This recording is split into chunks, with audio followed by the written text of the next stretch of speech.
everywhere. I met some devotee from Mangalore, and he was telling me how in Mangalore they have 150 teachers. And they have classes, they have courses going on in 12 languages. And they're teaching the Bhagavad Gita in 5 different levels. Very structured program.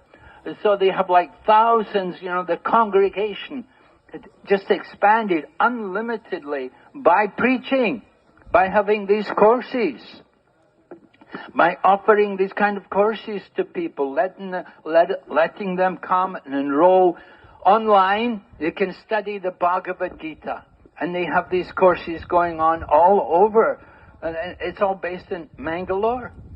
Atul Krishna Prabhu, the director of education there in Mayapur, he goes there regularly to to Mangalore, and he trained all the devotees there. He trained the devotees how to teach, how to do the teaching work, and they've had huge success.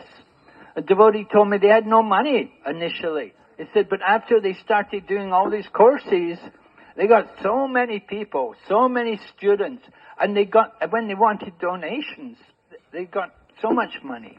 All the money they needed. They could purchase land, and then now they're building a big temple. So preaching.